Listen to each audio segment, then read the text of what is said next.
Film Club. I might get a burger. I might get a buttermilk chicken burger, actually. Thank you very much for joining us on an episode of Film Club. I am one of your hosts, Andy Harrison. To my right, as always, Danny Dalton. Hello. You feeling buttery and chickeny and milky? Buttermilky. Every single week in Film Club, we invite you along to watch a film with us. We dive into some of cinema's best before coming back here to talk it out. Andy, what have we been watching this week? Gran Torino, which is directed, produced, and starred by Clint Eastwood. Who is famous for that? His famous quote. So, what is Gran Torino about? Gran Torino is about an aged veteran who's recently lost his wife. He's not very close to his family, and he's pretty pissed off with everything. He lives in a suburban neighbourhood, which has recently been populated. I say recently, we don't know. It's been populated a lot by outside kind of ethnicities. For example, he has a Hmong family who... But you have to a subtler H, more like Hmong. Yeah, who are like from Vietnam and Laos and all that kind of shit. All those places, sorry. And he's like, who the fuck are these guys coming? He's very prone to racial slurs. And then you got this gang comes up, and there's basically a young kid and a young girl in the family. I say young, teenagers. One's called Tao, who he calls Toad, and I can't remember what she's called. Can you find out what she's called? Sue, he calls her at the end. I don't know what her actual name was. Sisu. And so he's just like, who the fuck are these guys?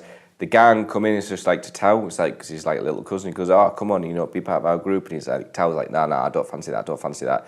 Eventually, they get him to go in. There's a really good song. There's a good song by Kendrick Lamar, and it's kind of like about this, and it reminded me of it anyway.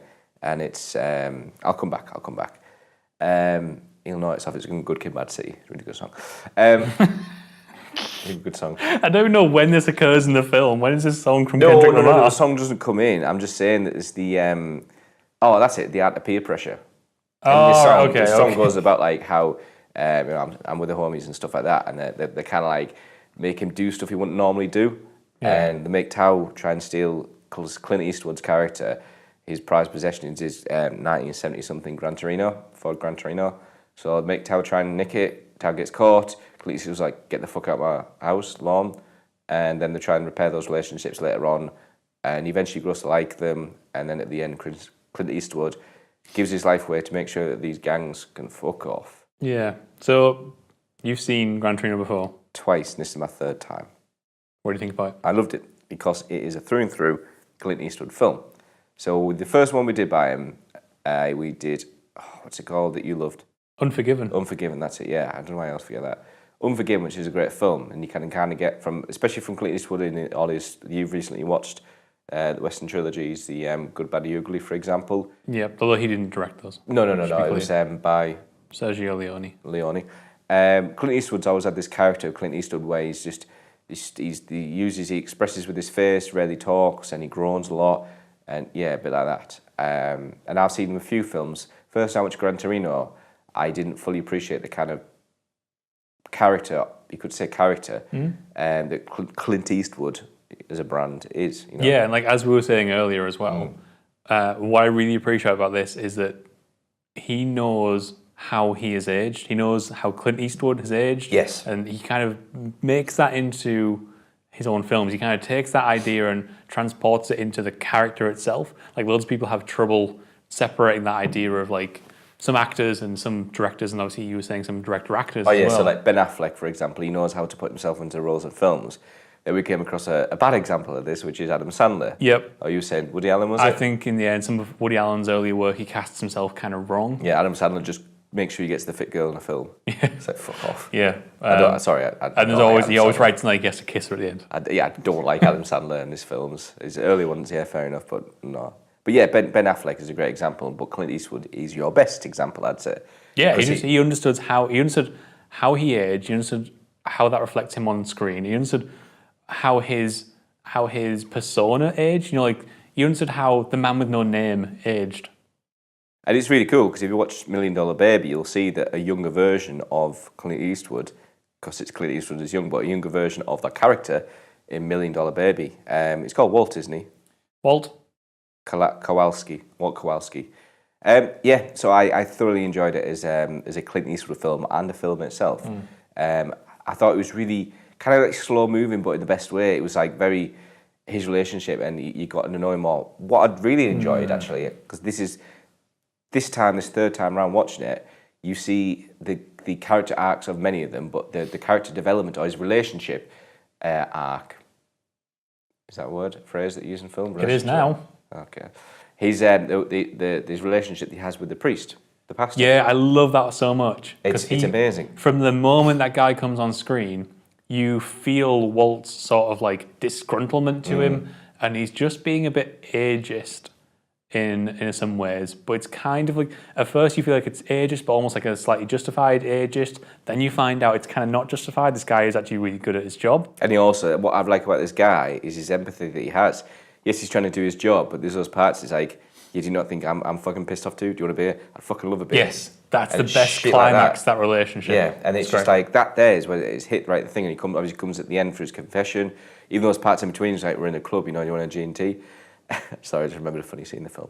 And I really, really love that dynamic between them, how it starts. And I was doing the same thing. He goes, do you want a drink? Oh yeah, I'll have a Diet Coke. You will not have a Diet Coke. You're in a bar. Order a real drink. Gin and tonic, which is, fair enough. People say, what about gin and tonic? But you can't beat a good gin and tonic. I had a fantastic Hendrix and tonic on Friday. A lovely bit of cucumber, even though I don't like cucumber. It's mint in a drink. Don't diss it, it's fucking mint. Anyway, so I really enjoyed his relationship with the priest. And obviously you've got his relationship with two kids. Starts off with Sue. She's actually called the Sue. Girl next door. Yeah, Sue. Not the girl next door. Starts off with Sue. She's like really kind of like, she gets him involved. She has like his names for him, and he takes a liking to her because she's very kind of forward. She's able to break that exterior. Yeah, and it's really cool. And obviously, Tower's a bit more insecure. His head's down all the time.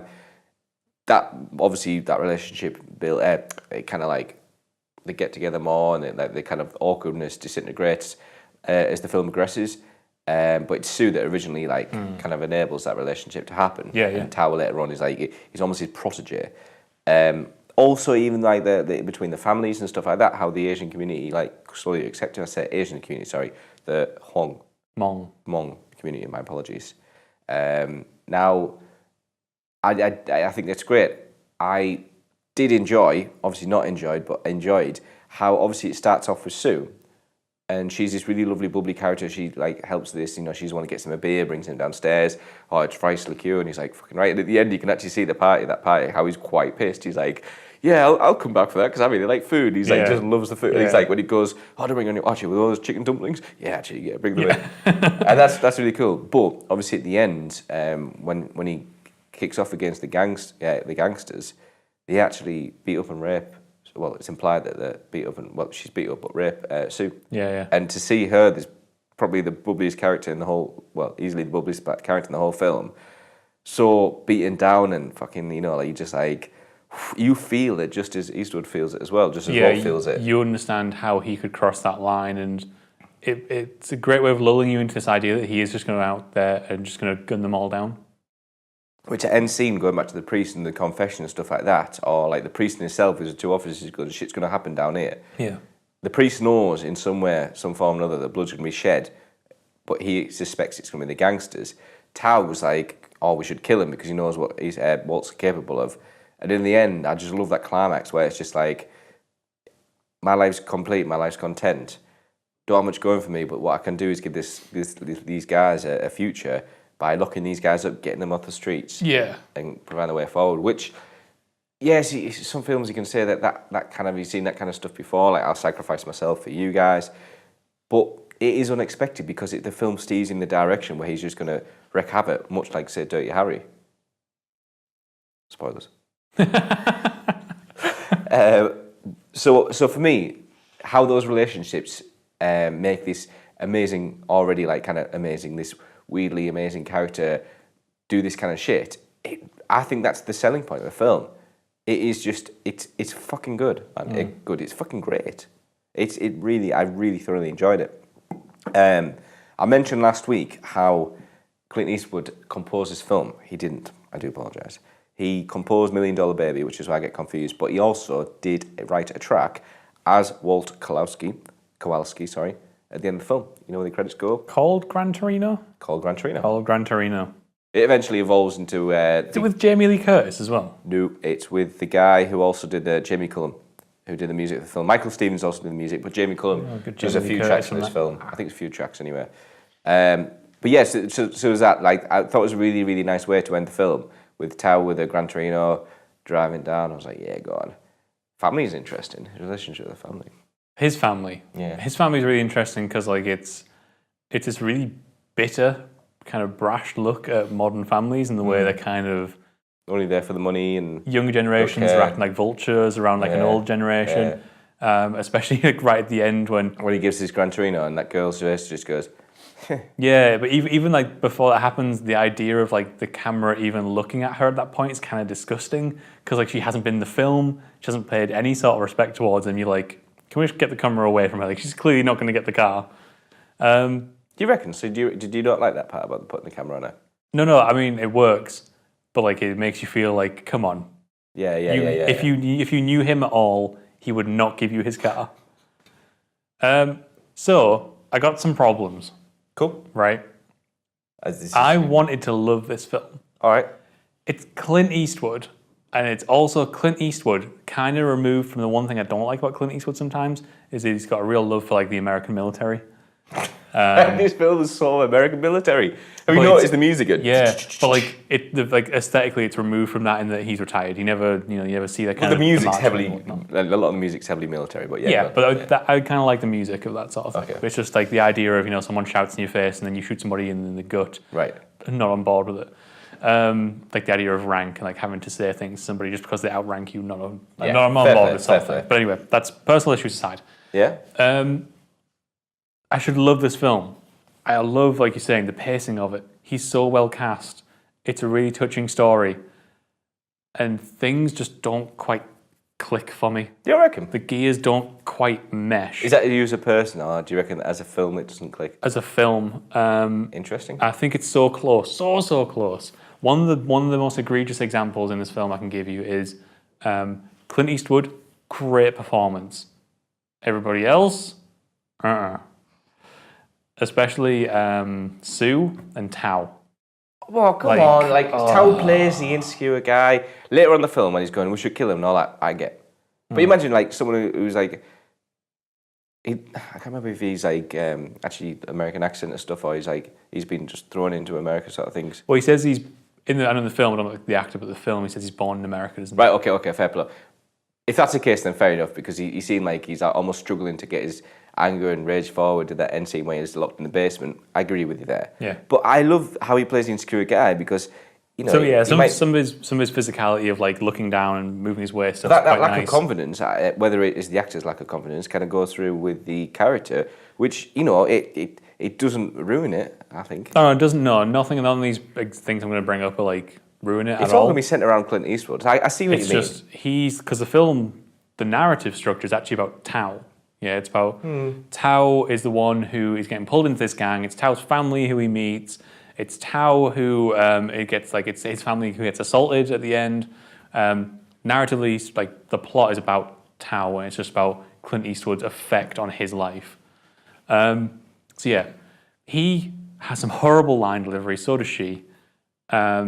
Those aside, had some slight problems with like the way Clint Eastwood sometimes cuts is too much in a simple conversation. Like he feels the need a lot of the time to be on every single character whenever they're talking.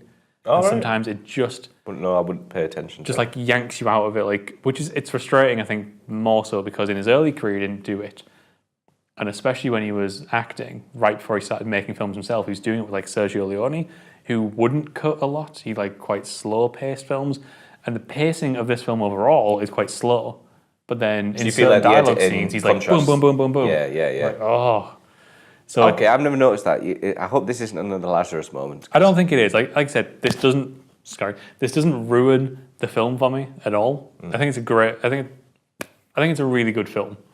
But it just doesn't quite like transcend. There's certain parts of it which are like overly sentimental. The idea of like him having to give his life for this kid is a bit overly sentimental. The way it's handled it's not, is a bit overly it's not like it sentimental. hasn't been done before. Yeah, and they kind of lean in some of those cliches and tropes sometimes. Sometimes it works, sometimes it kind of doesn't. It's just, I don't know what it is about it. The stuff about it which just doesn't quite... There was a really nice funny scene, by the way, when he goes in the barbershop and trying to teach Tao how to be a man.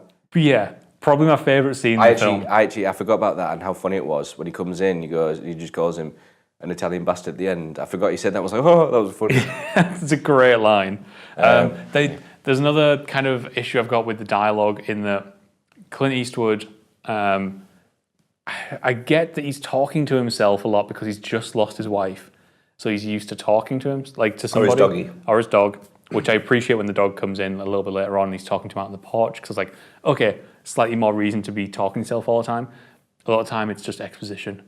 And the worst example I saw in this film, right, he goes in the bathroom after he's just spit up blood in their house for the first time. Isn't like you to be this prepared. And he says, I have more in common with these fools than I do with my own spoilt family. He's in a bathroom on his own. He's just coughed up blood. Who is he talking to? Tell you who he's talking to. The audience. It's so... Oh! And then there's my one final little like minor gripe issue in regards to sentimentality and the kind of leaning into tropes, and like just feels like he's not quite trying as hard as he should be. There's a bit where like she comes in and she's been beaten up and raped.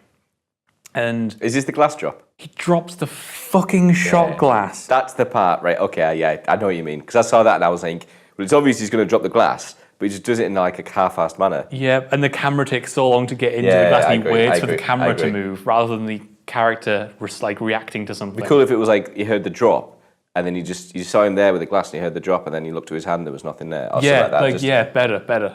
Exactly. Or like that's a very cliche. Yeah, I actually, funny enough, you said that. I actually got that. But other than that, the film is so worth watching. Yeah, it is great. It's better than most stuff that's made. It's got so much like heart and grit, and it has something to say. It stumbles sometimes, but it's good. So there's Gran Torino. You can let us know in the comments below what you thought of Gran Torino, or you can hit us up on Twitter, as always. We, on the other hand, will be back once again next week with a very special episode because something is turning 50. Andy, what film is turning 50? Oh, 2001 Space Odyssey. Yeah. We're going to take a look at one of the finest sci-fi films ever made with 2001 A Space Odyssey. I haven't seen it. I've only seen a quarter of it. So excited. Yeah, I'm looking forward to it, actually. So if you want to be part of the club, get watching, and we'll see you guys next week.